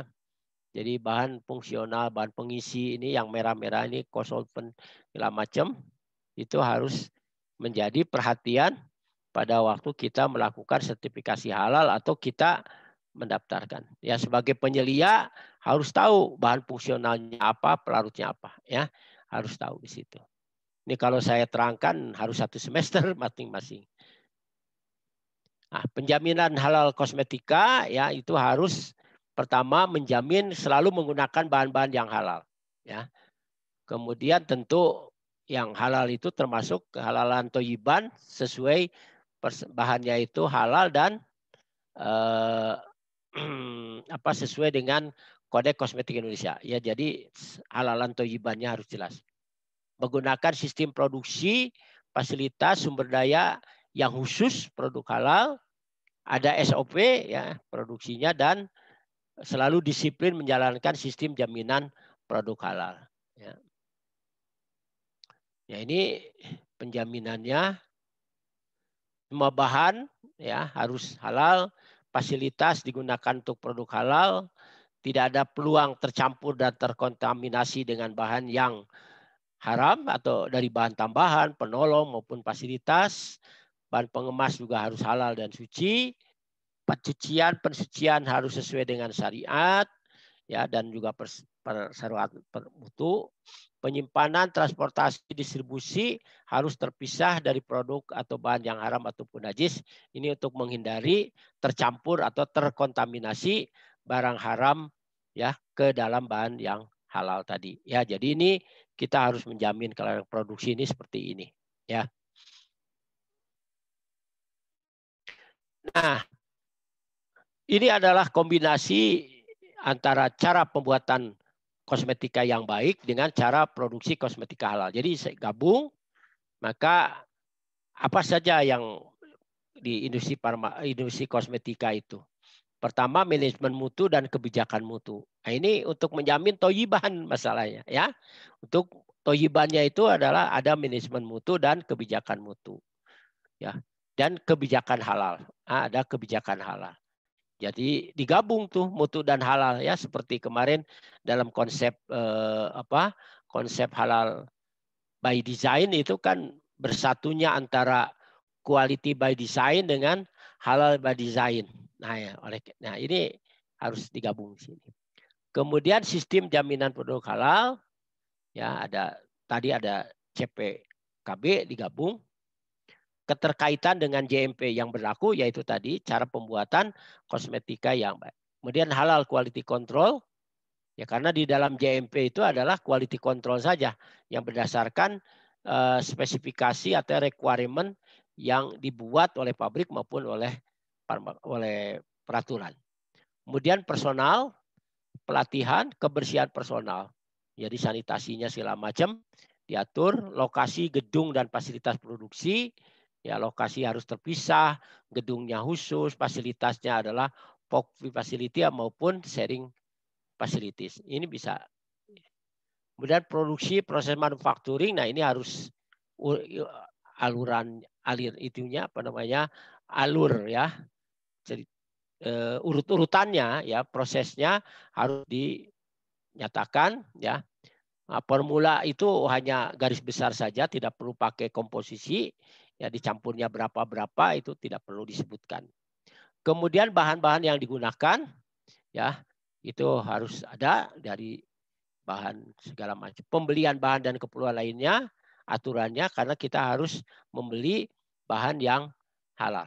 Penanganan produk yang tidak halal ini hati-hati ya, kalau manakala misalnya ada kealfaan sehingga terlanjur produk yang haram ikut apa yang harus tangani. Yang pertama dipisahkan dan tidak boleh dijual. Ya. Dan tidak boleh di rework, tidak boleh di ini kembali karena sudah mengandung sesuatu yang haram. Jadi memang ada. Nah, kalau yang terlanjur dijual, apa yang lakukan? Tarik ya dari peredaran. Itu adalah penanganan produk yang tidak halal. Karena itu ya itu tanggung jawab produsen kan, ya. Kemudian dokumentasi, kontrak produksi dan analisis. Kalau misalnya ada produk yang dibuat oleh perusahaan yang lain, kita maklunkan. Nah itu ada ya harus terjamin. Demikian juga inspeksi diri dan audit internal ya yang dilakukan yang harus setahun 3 kali minimal. Kemudian kaji ulang manajemen sama ya biasanya 1 tahun sekali. Jadi ini adalah 17 ya cara produksi kosmetika halal ini yang harus diterangkan satu persatu. Dan ini butuh waktu ya. Jadi kalau saya ditanya sama BPJPH bagaimana memproduksi kosmetika halal ya tinggal dijabarkan aja 17 ini. Ya saya sudah membuatnya. Nah implementasi produk kosmetika halal sesuai dengan halal by design ya. Beberapa minggu yang lalu ya targetnya kosmetika halal sekarang. Kalau kemarin kan target obat halal, sekarang target kosmetika halal. Jadi nawaitu kita membuat kosmetika halal gitu nawaitunya ya. Kemudian kita bikin sistem jaminan produk halalnya untuk manajemennya, kemudian pengembangan kosmetika halal. Nah, di situ kita rancang bagaimana sih kosmetika halal? Apa bahan dasarnya? Basisnya apa, bahan fungsionalnya, apa pelarutnya, itu kita kembangkan. Formulanya bagaimana, diaduk segala macam. Dari situ kita akan menganalisis titik kehalalan. Bahan-bahan yang digunakan kita kritisi. Kemudian juga produksi dan prosesnya, di mana kemungkinan terjadi kontaminasi. Oleh karena itu maka kita pilih. Ya. Nah, sekarang penetapan bahan yang halal. Dari analisis ke titik-titik halalan, kita tahu yang bahan yang halal itu adalah ini. Fasilitasnya juga yang halal itu begini, dipisahkan dari sebagainya sudah ada. Setelah tahu, maka kita terapkan strategi manufaktur produksi halal. Nah, setelah kita punya produk yang baik, maka lakukanlah sertifikasi halal kosmetik. Ya, jadi kalau bisa ya notifikasi. Ya, lebih dahulu karena notifikasi itu untuk menjamin aman, ya, bermanfaat, ya, dan berkualitas, ya, dapat nomor registrasi karena itu boleh kan itu. Baru kita lakukan sertifikasi halal seperti itu. Ya. Implementasi sertifikasi halal kosmetik ya karena kosmetik merupakan produk yang wajib ya bersertifikat halal, maka kita harus melakukan sertifikasi halal ini melalui BPJPH pendaftarannya, kemudian nanti BPJPH akan menunjuk LPH ya. Kalau sekarang LPH-nya masih LP POM, ya LP POM nanti yang memeriksa, kemudian fatwa kehalalannya dilakukan oleh Komisi Fatwa Majelis Ulama Indonesia.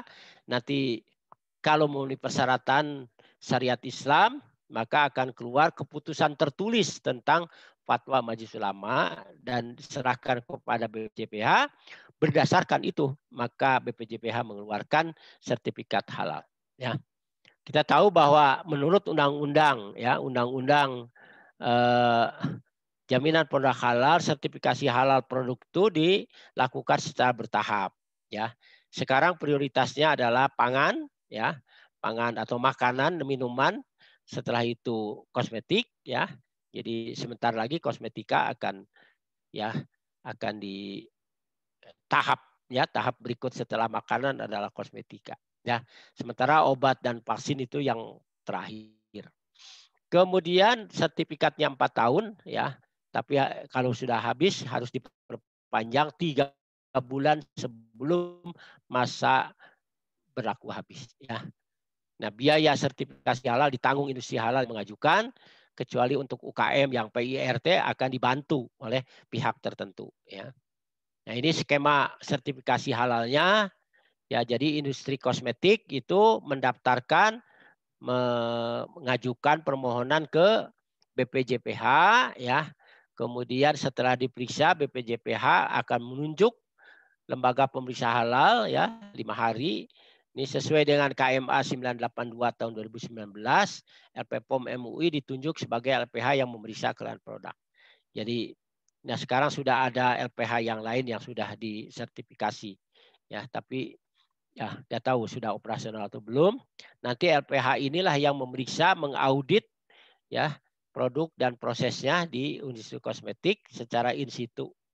Jadi biasanya diawali dengan pra audit, yaitu pemeriksaan awal atau kadang-kadang disebut audit awal, ya. Jadi dilihat segala macam berdasarkan dokumen-dokumen, setelah itu baru diperiksa di industrinya. Setelah selesai hasil audit dilaporkan ke BPJPH dan hasilnya itu dimohonkan fatwa ke Majelis Ulama Indonesia. Ya, setelah maksimum 30 hari, ya, Komisi Fatwa Majelis Ulama harus membuat keterangan tertulis tentang fatwa itu. Berdasarkan keterangan tertulis fatwa, maka BPJPH mengeluarkan sertifikasi halal maksimum 10 hari setelah diterimanya sertifikasi, ya, keterangan tertulis dari Fatwa Majelis Ulama Indonesia. Jadi ini adalah satu rangkaian pekerjaan, ya. Ini hari-harinya sudah ada, tetapi pemeriksaan LPH itu tidak ada harinya, ya. Di sini yang menjadi bisa cepat bisa lambat, ya.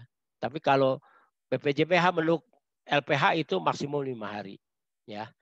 Kemudian BPJPH segera menyampaikan ke Komisi Fatwa itu selama-lamanya 30 hari memutuskan. 10 hari setelah diterima keputusan tertulis BPJPH harus mengeluarkan sertifikat halal. Jadi sudah ada di situ.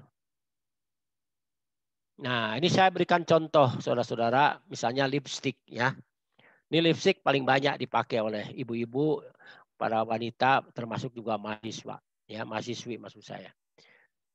Karena lipstik ini merupakan kosmetika pulas bibir yang memberi warna yang atraktif, ya. Jadi atraktif. Di samping itu lipstik digunakan juga untuk melindungi bibir dari udara dingin, sinar matahari atau perubahan cuaca ataupun debu. Jadi kan ada yang putih warnanya hanya untuk melindungi saja. Nah, bahan dasar, ya, bahan dasar lipstik ini adalah lemak atau minyak. Ya, lemak atau minyak. Tadi saya sudah sampaikan lemak itu adalah padat, biasanya dari tumbuhan ataupun dari hewan, ya. Tapi minyak pada umumnya nabati yang sudah yang mencair pada suhu kamar, suhu ruang. Itu bisa minyak jarak, butil stearat, polietilen glikol, gliserin, itu macam-macam, ya, yang berbentuk minyak ini. Nah, kemudian bisa menggunakan malam karena uba, malam, ya, wax, ya, lilin, lanolin, seperti itu. Nah, itu adalah bahan dasarnya. Nah, karena di sini ada kemungkinan lemak, ada minyak, ada butir stearat ya. Nah, ini glikol, gliserin. Nah, ini menjadi titik kritis yang pertama. Kemudian bahan fungsional, ya, bahan fungsional ini adalah ya biasanya bahan pewarna, ya. Karena yang memberikan warna itu adalah bahan pewarna. Ini bisa alami, bisa sintetik, ya. Bisa alami dan bisa sintetik. Nah, alami itu yang aman ya dari tumbuhan, ya. Kemudian dari hewan ada, tapi dalam bentuk serangga, kohinol. Ya, karmin itu, merah karmin itu kan dari serangga, ya. Nah, sekarang kalau yang di luar ada itu kan harus ditanya. Apalagi sintetik. Nah, sintetik itu dilihat ya komponennya, ya pada waktu prosesnya atau komponennya tidak boleh menggunakan barang yang haram. Ya, di situ. Jadi kita harus cek. Jadi titik kritis yang kedua adalah di bahan fungsional. Ya, kalau pelarut, nah hati-hati, pelarut itu kemungkinan air, alkohol atau gliserol. Ya, tapi di lipstik enggak pakai kan seperti itu. Ya. Nah, titik kritis kehalalannya jadi terletak pada bahan basisnya yaitu minyak atau lemak, ya. Kemudian juga bahan pewarna yang digunakan. Kalau itu bukan alami ya, bukan dari hewan atau dari ya, kalau dari sintetik itu hati-hati ya, harus diperiksa, jangan-jangan bahan dasar waktu sintesisnya berasal dari yang diharamkan. Nah, ini yang harus diperiksa semua. Kemudian serum wajah ya, ini yang sekarang lagi banyak dipakai ya. Jadi serum wajah ini serum wajah di sini ya. Jadi serum wajah ini adalah suatu formula larutan kosmetik yang mengandung konsentrat tinggi bahan fungsional aktif untuk mengatasi permasalahan kulit wajah secara spesifik yang mudah terserap ke dalam kulit ya. Jadi ini yang disebut definisi serum wajah itu seperti ini. Ya, jadi konsentrat tinggi. Jadi konsentrasinya tinggi ya, bahan fungsional untuk mengatasi masalah kulit wajah secara spesifik yang mudah terserap. Nah, ini kan terserap. Kalau terserap kan artinya masuk ke dalam ya, masuk ke dalam. Ya, jadi udah bagian daripada tubuh, tidak menempel lagi. Kalau menempel kan diusap, dibersihkan. Tapi kalau manyap terserap ya masuk ke dalam, ya terserap ke kulit. Nah, di situ memberikan fungsi efek terapeutiknya tuh, efek manfaatnya tuh di situ. Fungsi utama serum wajah adalah memberikan nutrisi. Jadi seolah-olah seperti memberi makan kulit itu, ya. Melembabkan dan mencerahkan, ya, glowing. Makanya ada yang kencang sekali, jadi kelihatan seperti muda sekali, ya, mencerahkan, melembabkan. Jadi ada ya efek. Jadi kan karena lembab ya kelihatan seperti bercahaya seperti itu. Nah, bahan fungsional itu setelah saya lihat-lihat itu bahan fungsional yang paling banyak adalah asam askorbat, vitamin C atau esternya. Contohnya ascorbyl palmitat, ascorbyl stearat sebagai antioksidan kuat itu sebenarnya, ya, antioksidan kuat sehingga dan memberikan nutrisi alam ini, ya. Penggunaannya memang nggak banyak, cuma 1 tetes kemudian diusapkan atau 2 tetes paling banyak, ya. Nah, titik kritisnya di mana? Ini bahan fungsional karena pelarutnya akan air pada umumnya, ya. Jadi ya, jadi harus dicek begitu ya. Jadi bahan fungsionalnya. Nah, kalau asam askorbat, vitamin C nggak jadi masalah. Tetapi begitu ada palmitat, ada stearat, itu kan ester yang terbuat dari asam askorbat dengan ester, ya, dengan apa namanya, dengan ada stearat palmitat itu ya dari mana sumbernya? Ya kalau dari tumbuhan nggak jadi masalah. Tapi kalau dari hewannya pertanyakan kan seperti itu. Ya seperti kemarin kan kalau dari bahan hewan ya, kalau bahan hewan apa ya? Hewan haram, hewan halal, haram nggak boleh, hewan hewan halal sembelih secara Islam. Ya seperti itu dan seterusnya. Nah, itu harus dilihat. Demikian ibu-ibu, bapak-bapak, saudara-saudara semua, apa yang ingin saya sampaikan tentang mengenal titik kritis kehalalan kosmetik. Memang saya tidak menjelaskan satu persatu senyawanya, tidak menjelaskan ingredientnya, bahan-bahannya karena terlalu banyak sekali yang digunakan. Tapi secara umum clue-nya, kunci-kuncinya sudah saya berikan kepada saudara semua, pada para peserta semuanya. Demikian, alhamdulillah sudah selesai. Saya utarakan, masih ada waktu untuk diskusi, tanya jawab, silahkan. Ya, saya mohon izin dulu untuk istirahat sebentar, barang 5 menit ya, untuk ya istirahat sebentar untuk memulihkan dulu sebentar. Ya, demikian baik. Bu Dina ya, saya mohon ini dulu. Mohon Prof. Iim mangga untuk istirahat dulu. Terima kasih Anis banyak sekarang. materinya. Mohon Pak. Iya. Iya. Ya, saya istirahat dulu. Bentar. Mohon mangga Pak. Sambil menunggu kita lihat dulu ada sedikit informasi dari Wakaf Salman. Mangga disimak Bapak Ibu sekalian. Ya, Assalamualaikum warahmatullahi wabarakatuh. Saya Rian Faisal, Korporat Sekretariat Wakaf Salman. Alhamdulillah hari ini di Pesantren Al Mudaroh Cianjur, Wakaf Salman dan JKR Jabar Quick Respon akan menyerahkan bantuan untuk pembangunan pesantren yang tadinya roboh. Assalamualaikum warahmatullahi wabarakatuh. Sampurasun. Saya bersama kawan-kawan Wakaf Salman, Jabar Quick Respon. Di belakang saya ada sebuah bangunan fasilitas pesantren yang sedang dibangun oleh dana dari Wakaf Salman. Karena Wakaf Salman punya program luar biasa membangun negeri ini dengan namanya adalah Bank Pensil, membangun pendidikan dan sarana ilmu, ya, membangun ke sarana-sarana di seluruh negeri. Karena semangat dari Wakaf Salman adalah membangun negeri. Doa dari saya, teruslah menjadi manusia-manusia yang bermanfaat, menjadi manusia-manusia tangan di atas, dan bersama Wakaf Salman, mari kita membangun negeri. Hatur nuhun. Wassalamualaikum warahmatullahi wabarakatuh.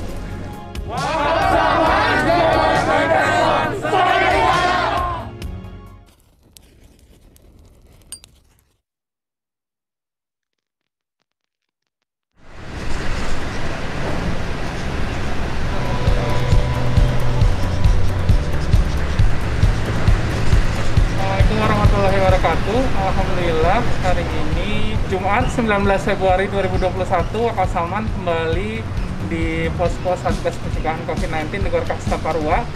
Kali ini Wakaf Salman menyerahkan 1.667 APD alat pelindung diri dan juga 3.000 pieces masker kain untuk masyarakat umum. Semoga donasi ini bisa tersalurkan ke pasienkes ataupun masyarakat umum di wilayah Jawa Barat. Assalamualaikum warahmatullahi wabarakatuh. Saya Willy, perwakilan dari Jabar Quick Respon, mengucapkan terima kasih yang sebesar-besarnya untuk Wakaf Salman yang telah memberikan bantuan berupa masker dan hazmat dalam rangka pencegahan dan penyebaran COVID-19 di Jawa Barat. Terima kasih.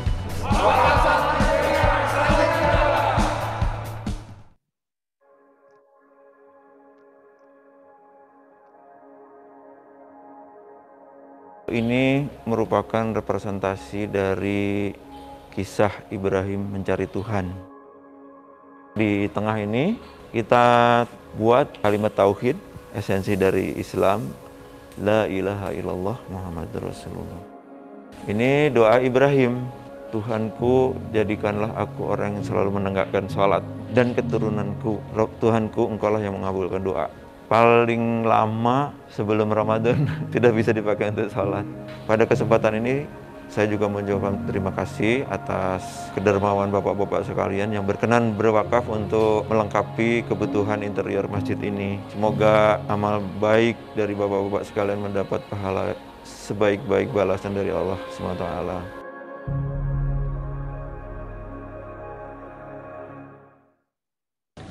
Bismillahirrahmanirrahim. Alhamdulillahi Rabbil Alamin.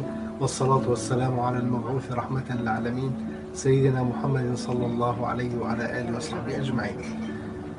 In behalf of Osaka Ibaraki Masjid in Osaka, Japan, I would like to thank our brothers in Indonesia in Waqf Salman for their donations for our new project for extension of our masjid in Osaka. May Allah subhanahu wa ta'ala reward all of them in full and giving them palace in paradise and guide all of us inshallah to support our great religion Islam. Assalamu alaikum wa rahmatullahi wa barakatuh.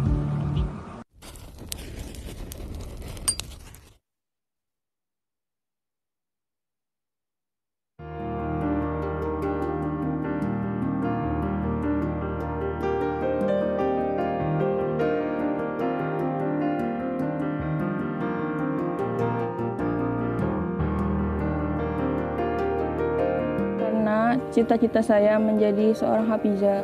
Orang tua juga almarhum ayah ingin saya menjadi hafizah. Saat ini saya sudah menyelesaikan program menghafal Al-Quran dan sedang menjalani proses selanjutnya yaitu pengabdian.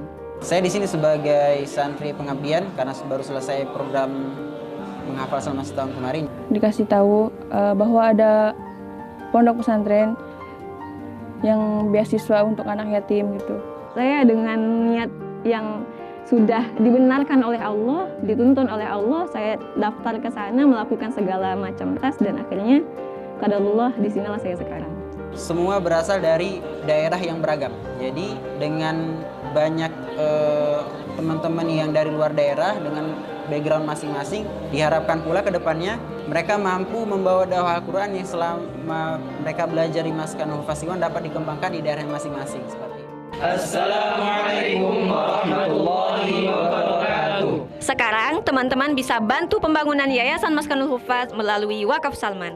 Sedekah berkah untuk Maskanul Hufaz bersama Wakaf Salman. Takbir! Allahu Akbar, Allahu Akbar, Allahu Akbar.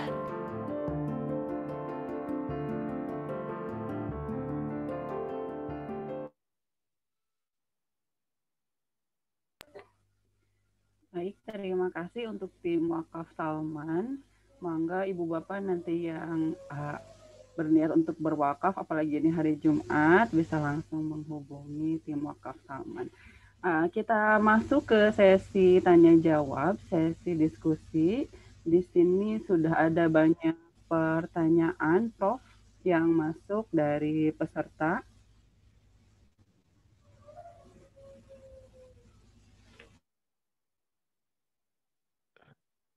Oh, hilang suaranya.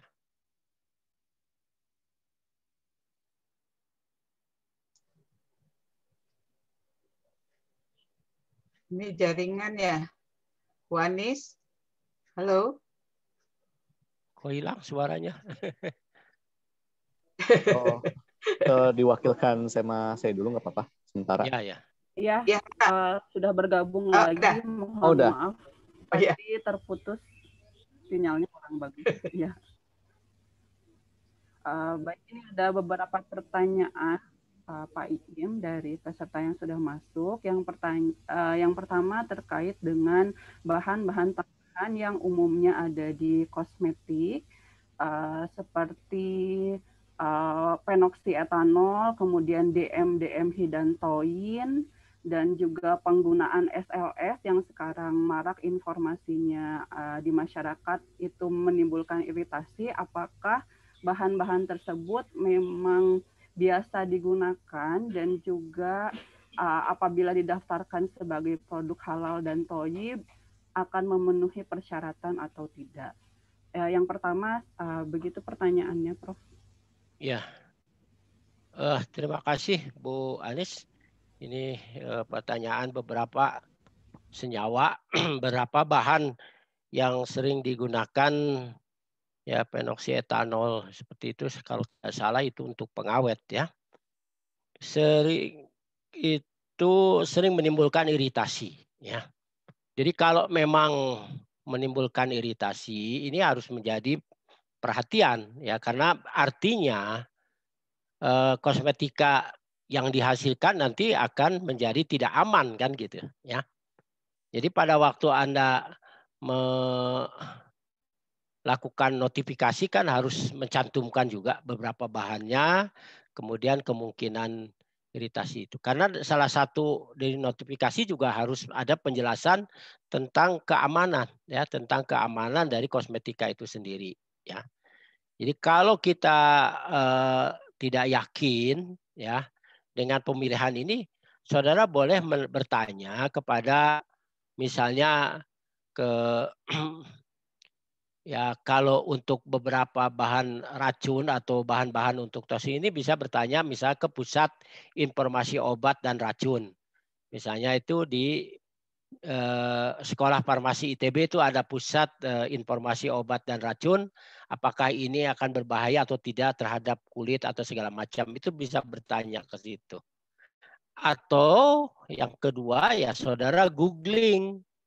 Ya, googling menggunakan Google gitu ya, nanti akan terlihat ya. Itu LD50-nya, iritasinya segala macam terhadap apa itu akan diterangkan. Yang ketiga lihat di MSDS-nya ya. Untuk setiap senyawa itu ada, itu bisa dilihat ya. Jadi untuk informasi itu sehingga dengan informasi ya, pertama ya tanya ke ahlinya di Pusat Informasi Obat dan Racun, kedua di googling, ya ketiga di MSDS ya dari produk itu. Nah, saudara bisa menyimpulkan bahwa bahan-bahan yang digunakan ini aman atau tidak, ya, iritasi atau tidak. Nah, dari situ barulah saudara pilih. Nah, kalau ada ya harus hati-hati. Biasanya iritasi kemudian yang itu tergantung kepada konsentrasi juga ya, konsentrasinya berapa. Nah, di dalam buku yang tadi saya sampaikan ya, peraturan Badan POM itu tentang peraturan bahan ya. Peraturan teknis bahan kosmetik itu ada yang dibolehkan dalam kadar tertentu, kemudian ada yang tidak boleh digunakan, termasuk juga herbal atau bahan alam yang dilarang digunakan, baik untuk obat maupun untuk kosmetika. Jadi harus mengacu ke sana, ya. Nah, harus mengacu ke sana. Kalau misalnya ibu atau yang bertanya ini itu adalah dari UKM, ya silahkan konsultasi ke Pusat Halal Salman, ya. Bawa itu daftarnya, kemudian nanti kita bisa membantu ini bahan-bahan ini aman atau tidak, iritasi atau tidak. Ya, begitu aja dari saya. Terima kasih. Ya, mudah-mudahan bisa menjawab pertanyaan itu. Mohon terima kasih Pak Iim. Sebelumnya mohon izin ini karena tadi dimulainya agak telat, kita sampai 10.05 ya Pak untuk diskusi. Ya, boleh. Ya bayar lah utang saya. Mohon hatur nuhun Pak Iim. Untuk pertanyaan yang kedua terkait dengan penggunaan bahan vegan, Prof. Di skincare sekarang itu banyak penggunaan bahan vegan tetapi tidak ada label halalnya. Nah, jika ditemukan seperti itu, bagaimana statusnya dan apakah semua bahan dari vegan atau dari tumbuhan itu sudah dipastikan halal? Terima kasih, Prof. Iya. Vegan itu karena bahannya ada yang berasal dari tumbuhan, maka disebut vegan. Vegetatif ya, dari vegetatif itu vegan atau ya. Jadi sebenarnya kalau kita lihat dari kacamata proses, itu bahan vegannya itu tidak akan sebanyak ya, tidak akan dominan ya, tetapi dia menggunakan vegan. Bahan fungsionalnya mungkin vegan, tetapi basisnya misalnya emulsifiernya, surfaktan ya, surfactant agentnya, pelarutnya itu masih senyawa-senyawa kimia, masih pelarut kimia ya, bahan-bahan kimia, hanya dia menggunakan bahan dari tumbuhan seperti kosmetika tradisional. Nah, oleh karena itu maka walaupun sebagian itu dari tanaman tadi ya, dari tumbuhan atau nabati itu pada umumnya dasarnya adalah halal kecuali yang membahayakan, beracun ya dan memabukkan. Nah, tetapi bahan-bahan lain kan masih banyak gitu ya. Jadi harus hati-hati juga. Vegan kosmetik, tapi vegan itu mungkin hanya sedikit ya, persentilnya sedikit. Yang banyak itu justru ingredient ya bahan dasar dan pelarutnya jangan ya harus hati-hati. Jadi tetap harus diteliti kehalalannya. Sekarang apakah bisa dipastikan bahwa ini halal? Belum ya, masih questionable, masih ya samar-samar, ya. Masih samar-samar. Makanya ya vegan kosmetiknya ambil yang sudah bersertifikat halal saja. Nah, sekarang kalau misalnya ada logo halalnya dari negara itu silakan Anda yang memilih. Tapi kalau belum sertifikat halal ya jangan ya, itu masih questionable ya, malah lebih banyak ya gitu. Seperti itu Bu Anis ya.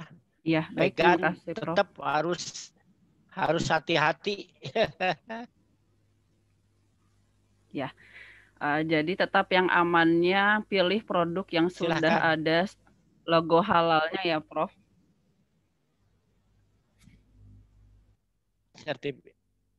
Iya, betul.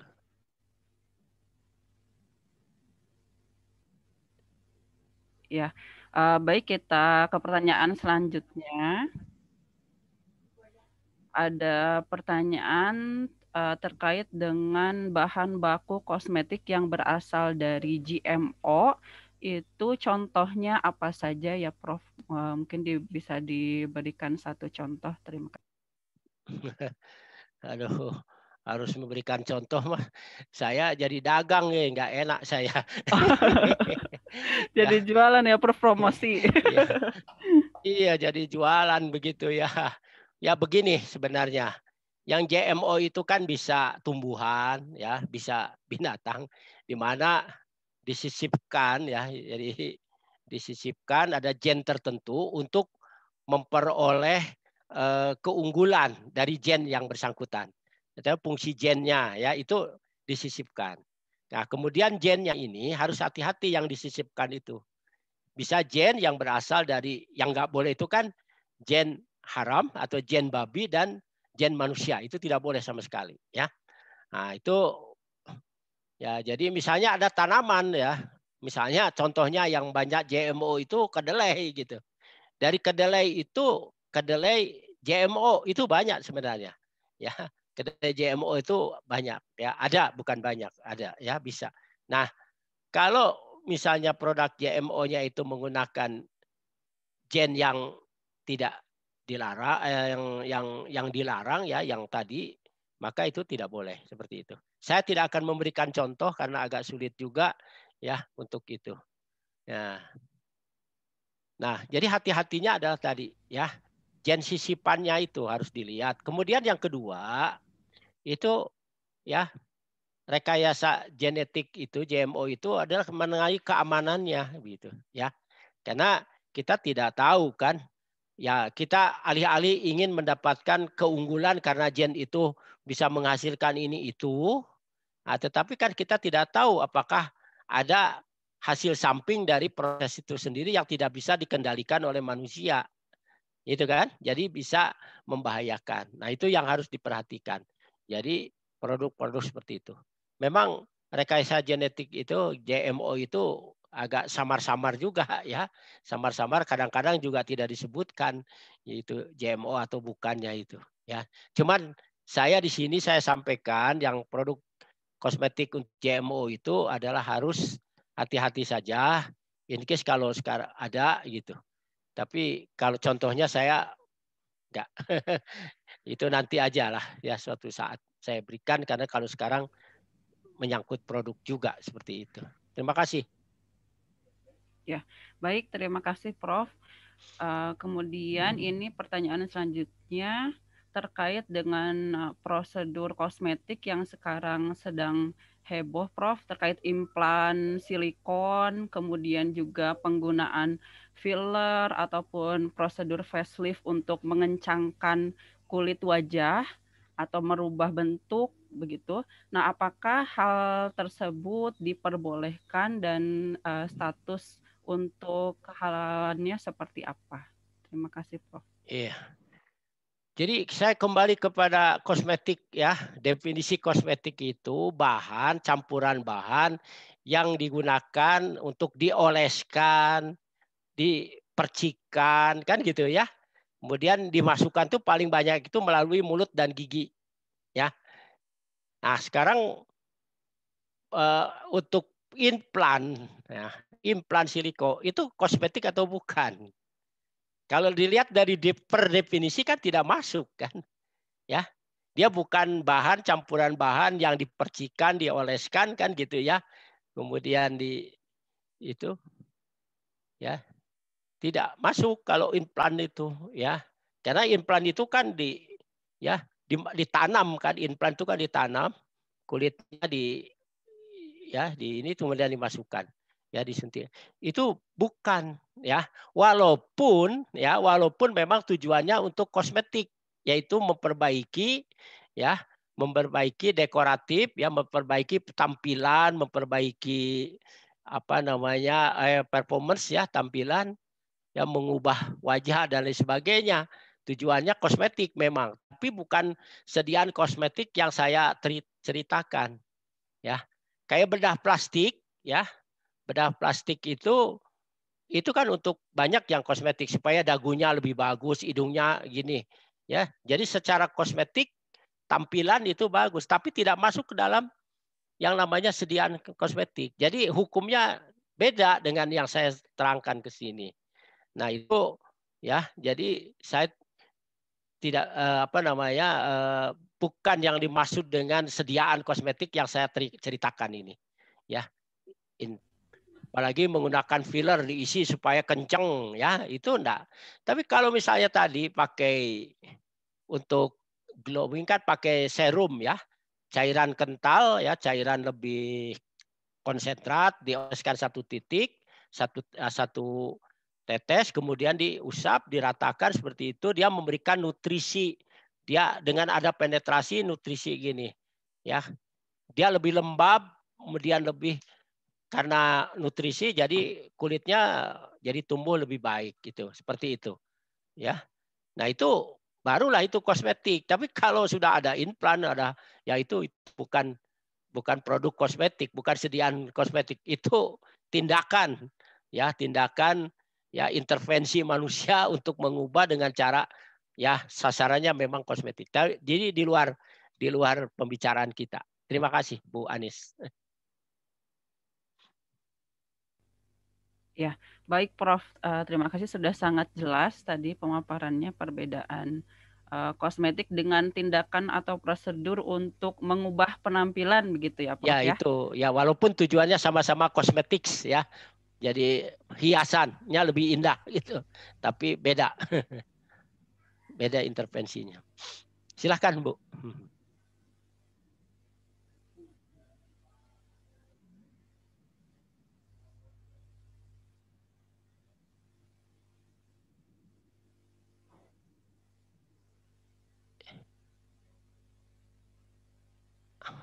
Ya, hatur nuhun Pak Iim. Untuk pertanyaan terakhir, ini ya Prof karena mendekati 10.05,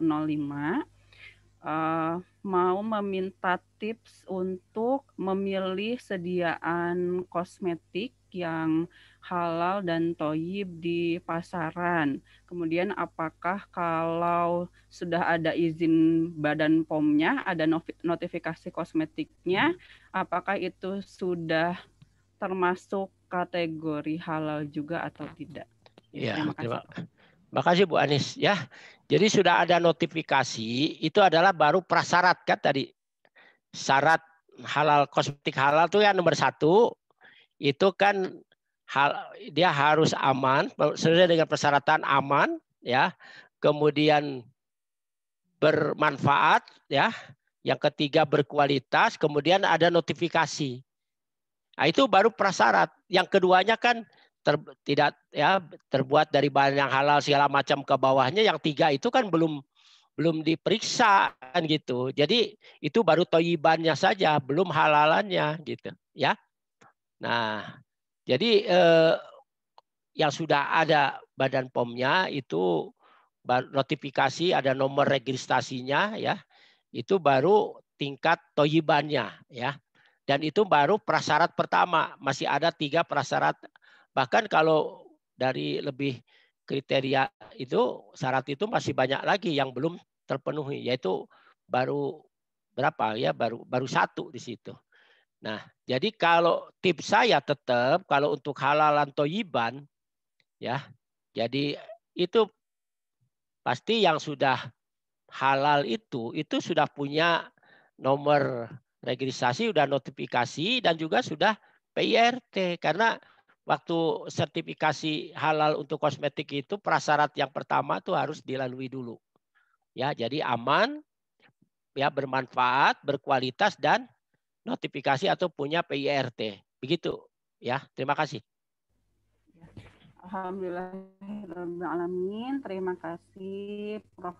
Iim atas materi hari ini. Sangat mencerahkan sekali ya. Alhamdulillah. Semoga dengan apa yang sudah dipaparkan semakin menambah wawasan dan pengetahuan kita untuk menerapkan gaya hidup halal. Salah satunya dengan penggunaan kosmetik halal ya. Karena kosmetik ini kita gunakan dimulai dari bangun tidur tadi sampai tidur lagi gitu ya. Jadi mudah-mudahan mulai saat ini Bapak Ibu dan kita semua tercerahkan untuk memilih produk-produk yang halal.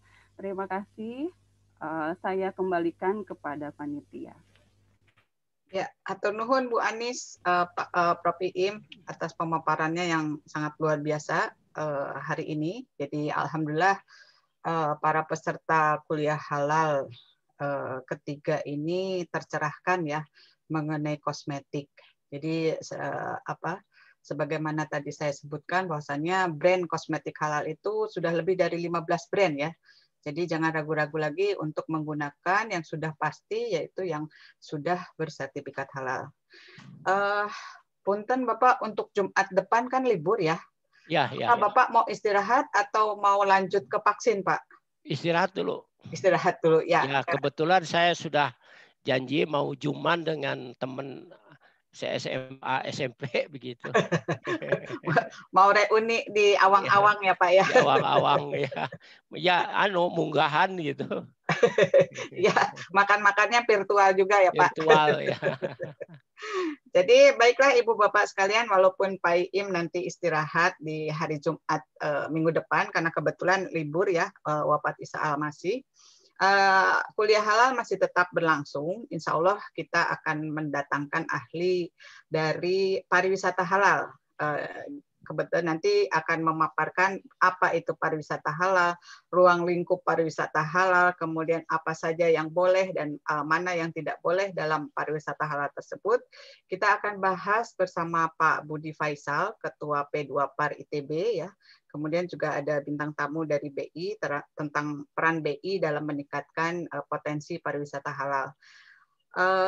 Mungkin itu yang bisa kami sampaikan pada Jumat hari ini ya.